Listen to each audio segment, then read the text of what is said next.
भोसे पंचायत समिती गणाचे उमेदवार सन्माननीय अप्पासाहेब निकम, रेडे पंचायत समितीचे उमेदवार सन्माननीय दत्तात्रय कांबळे आणि आपण मोठ्या संख्येने या ठिकाणी उपस्थित असलेले भोसे गाव आणि भोसेच्या परिसरात आलेले या जिल्हा परिषद गटातले प्रमुख कार्यकर्ते, बांधव, युवक मित्रांनो आणि जनतापर्यंत माझा आवाज जातोय ते आमच्या सगळ्या लाडक्या बहिणी, लाडके भाऊ, सगळ्यांचं मी मनापासून स्वागत करत असताना या ठिकाणी उपस्थित असलेल्या पत्रकार बांधवांचे मी मनापासून स्वागत करतो। आपल्या सगळ्यांना माहिती आहे, जिल्हा परिषद पंचायत समितीची निवडणूक आता अंतिम टप्प्यामध्ये आहे आणि ही निवडणूक अंतिम टप्प्यामध्ये असताना या निवडणुकीच्या प्रचाराची रणधुमाळी आता चालू आहे आणि आपण पाहतो निवडणुकीचा कार्यक्रम जेव्हा निवडणूक आयोग आपल्याला देतो तेव्हा अर्ज दिवस देतो, मागे दिवस देतो आणि उर्वरित कालखंड हा या निवडणुकीच्या प्रचारासाठी देतो। आणि जेव्हा निवडणुकीच्या प्रचाराच्या अनुषंगाने एवढा मोठा कालावधी आपल्याला निवडणूक आयोग देतं तेव्हा या भागातल्या, या जिल्हा परिषद गटातल्या विकास कामाची चर्चा झाली पाहिजे। कोणत्या पक्षानं कोणत्या उमेदवार जिल्हा परिषद गटात काय काम केलं याची चर्चा झाली पाहिजे आणि निवडून दिलं तर तुम्ही 5 वर्षात काय करणार याची चर्चा झाली। पण मी सांगण्याला तालुक्यामध्ये आम्ही काय केले सांगणारा कोण नाही। समाधान दादा इथे येऊन सांगतायत मी काय केलं, पण समोरचा कुठलाही नेता आम्ही सांगण्यासाठी इथे येत नाही। आम्ही भविष्यात 5 वर्षात काय करणार आहे हे सांगण्यासाठी इथे येत नाही। इथं यायचं आणि फक्त समाधान दादाची वापर करायची, कुठं काय लायकी नसताना मोठी दिवसावर बोलायचं, पात्रता नसताना काहीतरी सांगायचं, त्यांना स्वतःची ओळख निर्माण करता आली नाही। काही नेते येतात, आता 8 वर्ष झाली स्वतःच्या नावावर एक काम सांगायला नाही, कधी तर नानाचं नाव घ्यायचं सांगण्यासारखं काहीच नाही। फक्त इथे याचं शिवराय भाषेत भाषण करायचं आणि लोकांना बोलवून जायचं, टाळ्या वाजवून घ्यायच्या, निघून जायचं। लोकांना शिवराय भाषेत बोलवून टीका करून किंबहुना शिव्या घालून या भोसे गटाचा विकास होईल तो होईल। आपण काय केलं हे सांगायला इथं वास्तविक पाहता आलं पाहिजे, पण तसं न येता ही मंडळी आता येते आणि जिल्हा परिषदेला आम्हाला मतदान करा अशा पद्धतीची भूमिका मांडते। हे आहे ना, पावसाळ्यातल्या छत्रीप्रमाणे हे गडी उगवतात, भाद्रपद महिन्यात बी गडी गोळा होतात, तसंच हे गडी आहे। 2021 साली निवडणुकीच्या वेळी आलेले गडी पुन्हा 2024 पर्यंत पाहिलं नाही का? पाहिलं अजिबात आले नाही। पुन्हा 2024 ला विधानसभेची निवडणूक लागली, गडी भया मागे चालून आले, परत निवडणुकीमध्ये आले, पुन्हा ते दुकान चालू। आता गप झाले, 1.25 वर्ष झालं याचा तपास नव्हता। पंढरपूरची निवडणूक लागली, आले, आणि आता जिल्हा परिषद निवडणूक आले। मध्ये एवढ्या कालखंडामध्ये 6 वर्षात 7 वर्षात भोश्यात काय चाललंय, भोश्यात पाणी आहे का, भोश्यात रस्ता आहे का, भोश्यात काय अडचण आहे का बघायला कोणी आलं? आणि आता ही निवडणुकीत मतं मागतायत, जिल्हा परिषदेला आमच्या माणसाला मतं द्या म्हणून सांगतायत, उमेदवारांना मत द्या म्हणून सांगतायत। तुम्हाला मला सांगायचं आहे की जिल्हा परिषद, पंचायत समिती, ग्रामपंचायत या सगळ्या संस्था ग्राम विकास खात्याच्या अंतर्गत येतात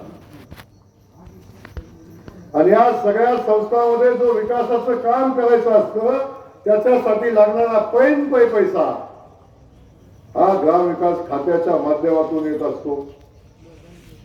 आपल्या सगळ्यांना माहिती आहे ग्राम विकास खातं माझ्याकडे आहे या ग्रामविकास खात्याच्या माध्यमातून मुख्यमंत्री सडक योजना होते, प्रधानमंत्री सडक योजना होते, 30-54 मधनं रस्ते होतात, 50-54 मधनं रस्ते होतात, पुलाची कामं होतात. आपण सगळेजण पाहतोय 25-15च्या माध्यमातून पायाभूत सुविधा होतात. गावातलं गटर होतं, गावातला रस्ता होतो, गावातली स्मशानभूमी होती, गावचे ग्रामपंचायत कार्यालय होतं. अगदी हायमास फोन उभा करायचा म्हटला तरी सुद्धा या ग्रामविकास खात्याच्या माध्यमातून होतो. गावची स्मशानभूमी बांधायची म्हटलं तरी या ग्रामविकास खात्याच्या माध्यमातून होते. आणि स्मशानभूमीचा तो पट्टा बांधायचा म्हटलं तरी ग्रामविकास खात्याच्या माध्यमातून होतो. ही सगळी कामं ग्रामविकास खात्याशिवाय दुसरं कुणी करू शकत नाही. मग ही लोक येऊन सांगतात की आम्हाला जिल्हा परिषद सदस्य निवडून द्या.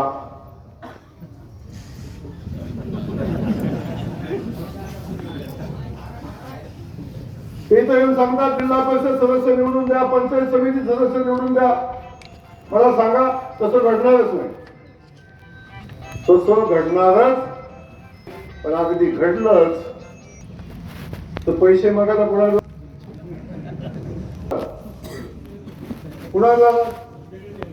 अरे बाबा, ग्रामविकास खात्याचं थोडंफार काम राहिलं तर ते जिल्हा नियोजन मधनं करता येतं. आता जिल्हा नियोजन मध्ये कुणाकडून मागायचं ना? कोण आहे पालकमंत्री? कोण आहे? पण ग्रामविकास खात्याचा मंत्री कोण आहे? इथनं उपाय येणार नाही. डीपीडीसीचा पालकमंत्री कोण आहे? तिथनं 1 रुपया ह्याला मिळणार नाही. मग हे काम कशातनं करणार आहे? कशातनं करणार सांगा? आणि जर आपण काम करू शकत नाही तर मत कशाला मागताय? आपण कामच करू शकत नाही, मत कशासाठी मागताय? त्यामुळं या निवडणुका हे सदस्य निवडून द्यायचे असतात. हे गावाच्या विकासासाठी, या जिल्हा परिषद गटाच्या विकासासाठी निवडून द्यायचे असतात. हा जयकुमार गोरे राज्याचा ग्रामविकास मंत्री म्हणून आपल्याला शब्द देतोय, आपण हे आमचे तिन्हीच्या तिन्ही उमेदवार निवडून द्या. या भोसले गटाला काही कमी पडू देणार नाही. अख्खं ग्रामविकास खातं या भोसले गटाच्या या उमेदवारांच्या पाठीशी उभं करू. इथल्या पायाभूत सुविधा उभ्या करू. जिल्हा नियोजन मधनं जे लागेल ते काम या भोसले गटामध्ये आपण करू. काळजी करू नका. त्यामुळं आपल्याला विकास काम करायचा असेल तर राज्यात देशामध्ये मोदीजींचं सरकार आहे, राज्यामध्ये देवेंद्र फडणवीस साहेबांचं सरकार आहे, आणि सोलापूर जिल्ह्यामध्ये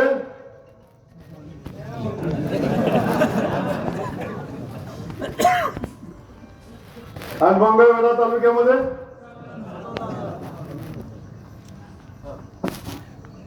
एवढं सगळं माहिती आहे तुम्हाला. आणि मग आता सांगा मला, जर मुंबईतला निधी सोडला तर पाईपलाईन डायरेक्ट भोश्यात आला पाहिजे. मध्ये खंड पडला तर तिकडच पडून मागे पलीकडे. आता आपल्या या लोकांच्या पाठीशी ताकदीने उभं राहा. मी शब्द आपल्याला निमित्ताने देतोय. गावातले आजपर्यंत जो शब्द समाधान दादांनी माझ्याकडे टाकला, ग्रामविकास खातं ताकदीनं पाठीशी उभं राहिलं. या भोसे गटातल्या आपल्याला मी सांगतो, ज्या ठिकाणी वाडीला, वस्तीला, गावाला रस्ता, ते सगळे रस्ते ग्रामविकास खात्याच्या माध्यमातून आपण करू. फक्त ही तिघं निवडून द्या.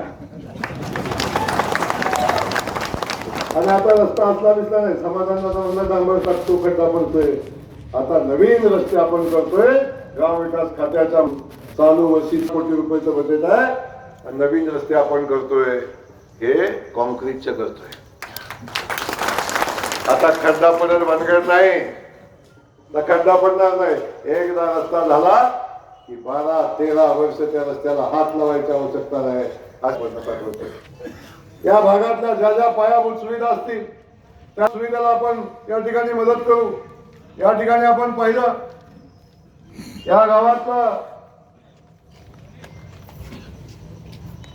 एक तीर्थक्षेत्र होतं आणि त्याला निधी देण्यासंदर्भात शिरनांदगी हीच ना, भोसे शिरनांदगी,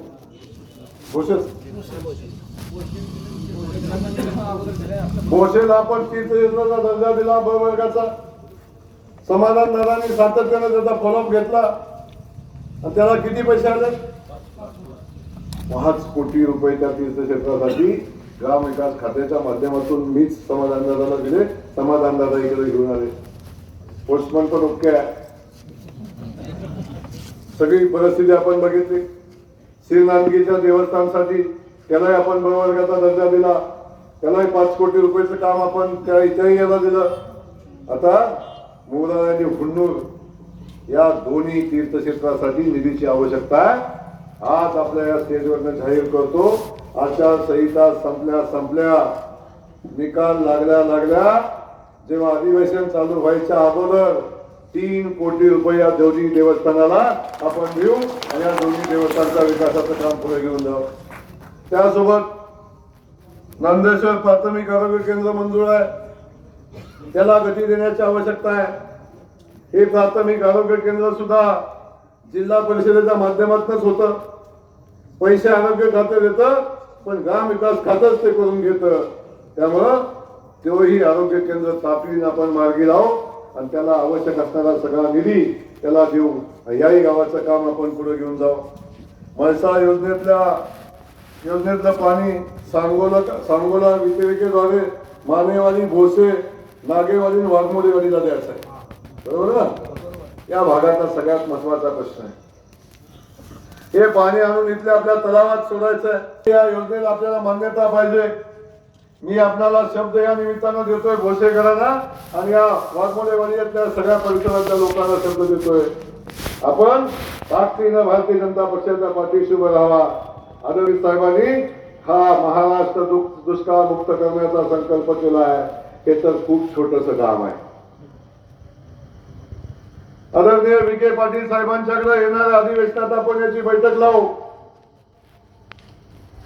या वितरिकेचा निर्णय आपण घेऊ. मी फक्त बैठक लावणार नाही सांगून ठेवतो. मी पण पैलवान आहे, कुस्ती निकालीच करतो. बैठक लावून याचा निर्णय घेऊ आणि हे वितरिकेला मान्यता देऊन आपल्या या भोसेच्या वाघमोडेवाडीच्या तलावामध्ये पाणी सोडण्याचं काम आपण हातात घेऊन ते पूर्णत्वाला नेऊ. अजिबात काळजी करू नका. इथल्या शेतकरी बांधवांना न्याय देण्याची भूमिका आपण घेऊ. त्यासोबत आपण बघितलं ग्रामपंचायत कार्यालय असेल, बाकी सगळ्या कामांना तर आपण देतच असतो. तो खास करून आपण बघितलं असेल बसवेश्वर स्मारकाचं मंगळवेढा हे शहर, मंगळवेढा तालुका ही संतांची भूमी आहे आणि या संतांच्या भूमीमध्ये बसवेश्वरांचं स्मारक झालं पाहिजे ही भूमिका आपण सातत्याने या तालुक्यातील लोक मांडतायत आणि सातत्याने त्याचा फॉलोअप होतोय. सुदैवानं आता मी पालकमंत्री आहे. बसवेश्वर स्मारकाच्या जागेचा प्रश्न आम्ही आता सोडवलेला आहे आणि बसवेश्वर स्मारक समितीचा अध्यक्ष आता पालकमंत्री म्हणून मी आहे. येणाऱ्या कालखंडामध्ये भव्य दिव्य असं बसवेश्वराचं स्मारक आम्ही उभं करतोय. आपल्या सगळ्यांना अभिमान वाटेल अशा पद्धतीचं बसवेश्वराचं स्मारक आम्ही मंगळवेढ्याच्या भूमीमध्ये करतोय. त्याच भूमीमध्ये आम्ही संत चोपडा महाराजांचं स्मारक उभं करतोय. त्याच्यासाठी आम्ही 5 एकर जमिनीची व्यवस्था आम्ही केलेली आहे. त्या ठिकाणी तेही स्मारक आम्ही उभं करतोय. मंगळवेढा तालुक्यातल्या पाणी योजना आपल्याला माहिती आहे. त्या पाणी योजनेचं काम आता पुढे गेले. 700 कोटी रुपयाला समाधानदारांनी मान्यता आणली.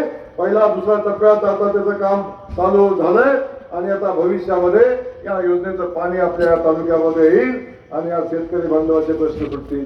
असे अनेक प्रश्न जे घेऊन आपण सातत्याने काम करतोय. म्हणून आपल्याला मला सांगायचंय भारतीय जनता पक्षाच्या माध्यमातून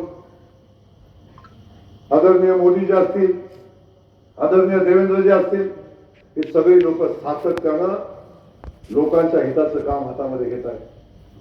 सामान्यातल्या सामान्य माणसाला शासनाच्या योजनेचा लाभ देण्याचा प्रयत्न हे दोघंही सातत्यानं करताना आपण पाहतोय. इथं माझा सगळा शेतकरी बांधव बसला आहे. आपल्या सगळ्यांना माहिती आहे. अगदी लाडक्या बहिणीची योजना असेल ती योजनेचं जाहीर केली आणि अनेक विरोधक सांगत होते की ही योजना फक्त निवडणुकीसाठी आहे. आमच्या लाडक्या बहिणीचा सन्मान वाढवण्याचं काम आमच्या देवेंद्र भाऊंनी केलं.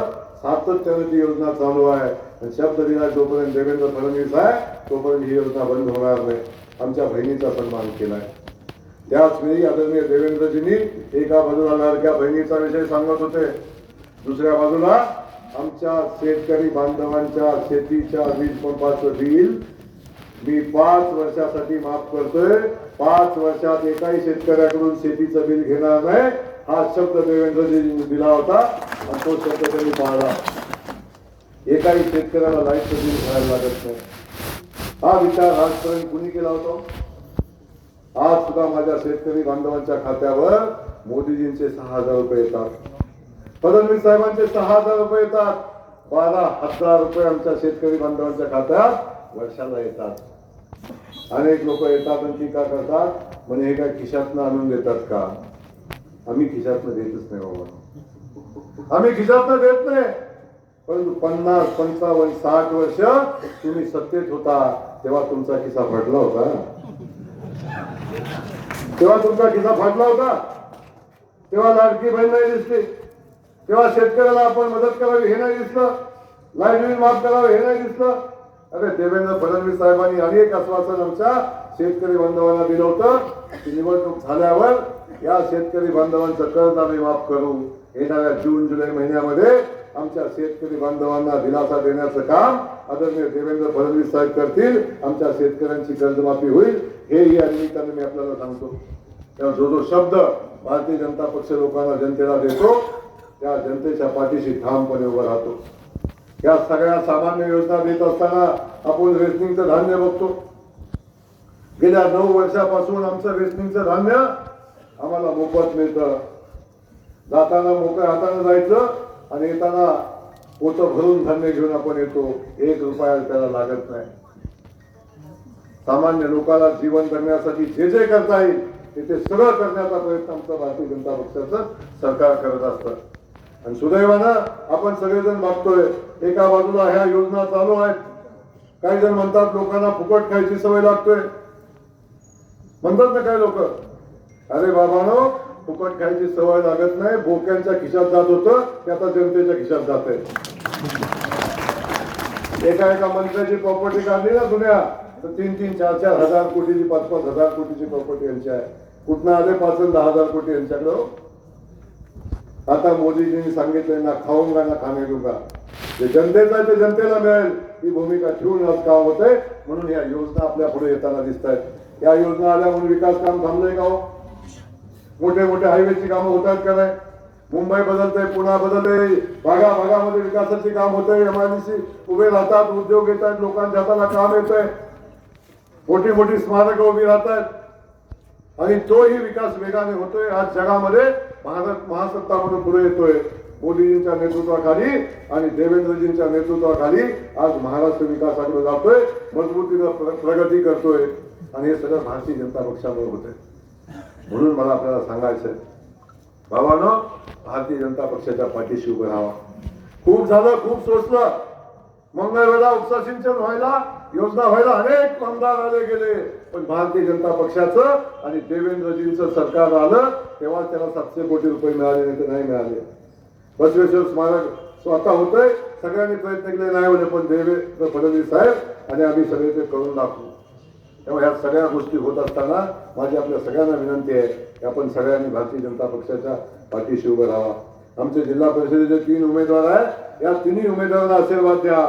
आणि माझी विनंती आपल्या सगळ्यांना आहे, जर विकास करायचा असेल, सगळं राजकारण आपलं सगळं विकासासाठी असतं. गावखेड्यातला माणूस सगळं आयुष्य पणाला लावतो गावाचा विकास करण्यासाठी. तालुक्याचा सभापती तालुक्यात विकास व्हावा, आमदाराला वाटतं आमचा विकास व्हावा, आमच्या जनतेचा विकास व्हावा. आणि ह्या म्हणूनच आपण राजकारण करत असतो. पण जेव्हा आपण राजकारण करत असतो तेव्हा आपण अशा माणसांना सोबत राहा, अशा माणसांना निवडून द्या की जी माणसं आपलं काम करू शकतात. नाहीतर अशा लोकांना आपण निवडून द्याल तर आपलं नुकसान होईल. आपला भोसे गट 5 वर्ष मागे जाईल, इथं काही काम होणार नाही. अशा पद्धतीची परिस्थिती राहील. जे येतात ते कुणाकडे काम मागायला जाणार, खासदार असो आमदार असो. आपण बघताय काय अवस्था आहे, आज काय अवस्था आहे. सोलापूरची महानगरपालिकेची निवडणूक झाली, हे इथे आता त्यांचं खातं बी उघडलं नाही. नगरपालिकेच्या निवडणुका झाल्या, बरेच बातमी आली भाजपचा सुपडा साफ झाला. अरे 2017 साली नगरपालिकेच्या निवडणुका झाल्या होत्या, भारतीय जनता पक्षाचे फक्त 21 नगरसेवक निवडून आले. किती? 31 नगरसेवक निवडून आले. त्यातले 21 होते अक्कलकोटचे, 21 होते अक्कलकोटचे. बाकी अख्ख्या जिल्ह्यातनं फक्त 10 नगरसेवक निवडून आले. किती? 10 नगरसेवक निवडून आले. आता भारतीय जनता पक्ष ज्या ठिकाणी भारतीय जनता पक्षाचं अस्तित्व नव्हतं तिथेही चिन्हावर लढला, ताकदीनं पॅनल टाकलं, लोकांना ताकद भारतीय जनता पक्षानं दिली आणि बघता बघता 4 नगरपालिकेमध्ये भारतीय जनता पक्षाचा नगराध्यक्ष झाला. 3 नगरपालिकामध्ये भारतीय जनता पक्षाची सत्ता, बहुमत आलं आणि ज्या जिल्ह्यामध्ये 31 नगरसेवक होते त्या जिल्ह्यामध्ये भारतीय जनता पक्षाचे 144 नगरसेवक निवडून आले. 144 नगरसेवक निवडून आले. आणि ज्या आमचा विरोधक म्हणताना सुप्रासाद झालं त्या सगळ्यांची बेरीज केली, तरी सुद्धा 4 जास्ती आहे आमची. आता हे परवाचे खासदार उठलो इकडचं पलीकडचं, ते म्हणलं भारतीय जनता पक्षात सुप्रासाद करणार आहे. महापालिकेच्या निवडणुका झाल्या, त्या खासदाराची तुतारी वाजलीच नाही, तिथं वाजलीच नाही, तुतारी बंद पडली. खातं सुद्धा नाही उघडलं, खातं सुद्धा. तेव्हा भारतीय जनता पक्षाचं भारत देशामध्ये, महाराष्ट्रामध्ये, नगरपालिकामध्ये, महानगरपालिकामध्ये सगळ्या ठिकाणी भारतीय जनता पक्षाचं वार आहे. याला कारण भारतीय जनता पक्ष विकास करतो, लोकाभिमुख काम करतो, लोकांच्यासाठी काम करतो. आणि आमचे बसलेले भारतीय जनता पक्षाचे नेते आहेत ते आमच्याकडून काम करून घेतात. मी मंत्री असतो तरी मला महिन्याला हिशोब द्यायला लागतो, महिन्यात तू काय काम केलं याचा हिशोब द्यायला लागतो. तेव्हा तुम्ही निवडून दिले हे 3 सदस्य, त्यांना सुद्धा हिशोब द्यायला लागणार आहे, तुम्ही जिल्हा परिषद सदस्य म्हणून काम काय केलं. तेव्हा हा सगळा हिशोब ठेवतो म्हणून भारतीय जनता पक्ष जिंकतोय. कोणतरी म्हणतोय ईव्हीएम मॅनेज झालं, हरलं की असंच आहे. कारण शोधणाऱ्याची संख्या खूप आहे. एकदा म्हणायचं ईव्हीएम मध्ये घोटाळा आहे, पुन्हा म्हणायचं मतच सोडतंय, पुन्हा म्हणायचं आणखी काही कारण शोधतात पराभवाची. पण मला आपल्याला पुन्हा एकदा विनंती करायची आहे, या सगळ्या गोष्टी होत राहतील बाबांनो, पण आपलं जिल्हा परिषद गटाचं, आपल्या गावाचं नुकसान करू नका. या भोसे गावाला मागं सांगणं आहे, आपल्या सगळ्यांना सांगणं आहे, आपण या जिल्हा परिषद सदस्याला बहुमतानं निवडून द्या. मी ग्रामविकास खात्याचा मंत्री आहे. भोसे गाव जे मागेल ते करून देईन, चिंता करू नका. आपण फक्त आपली भूमिका पार पडा. ग्रामविकास खात्याकडे भोसे गटासाठी खास पॅकेज असेल, बोलत नाही मी. माझा इतिहास काढून बघा. जयकुमार गोरे बोलला आणि कामातनं कधी मागा आलाय, त्या शब्दातनं कधी मागा आलाय. पालकमंत्री म्हणून मी पहिल्यांदा आलो, बातमी आली बाहेरचा पालकमंत्री आला. आता मला कळ कोण म्हणतोय का बाहेरचा आहे, आता म्हणतो जे किती वेळा येते इकडं. लोकांचा विश्वास संपादन केला कामानं, लोकांची सेवा केली. सोलापूर जिल्ह्यानं सुद्धा पालकमंत्री म्हणून जयकुमार गोरेला स्वीकारलं. त्याला कारण आहे मी लोकांच्यासाठी काम केलं, लोकांच्यात गेलो, लोकांना समजून घेतलं आणि लोकांच्यासाठी जे लागेल ते करायची भूमिका घेतली, तेव्हा लोकांनी स्वीकारलं. म्हणून आता माझा एकही विरोधक म्हणू शकत नाही हे बाहेरचं आहे. कारण मी जेवढा वेळा सोलापूरमध्ये आहे त्यातल्या 5% सुद्धा प्रतिनिधी आली नाही.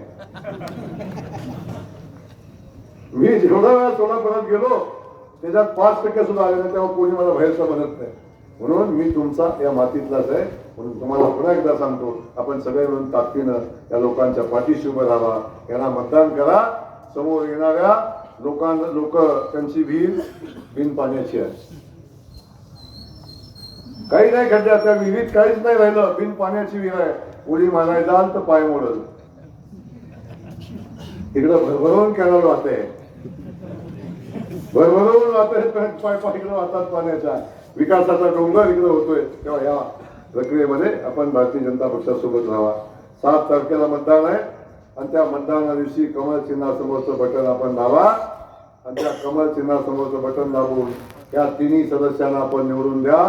हे सांगण्यासाठी या ठिकाणी मी आलोय. 7 तारखेला तुम्ही कमळाची काळजी घ्या. 7 तारखेला तुम्ही कमळाची काळजी घ्या. येणाऱ्या 5 वर्षासाठी भोसे जिल्हा परिषद गटाची काळजी जयकुमार गोरे घेईल. हा शब्द तुम्हाला या निमित्ताने देतो. आपल्या सगळ्यांना धन्यवाद देतो, थांबतो.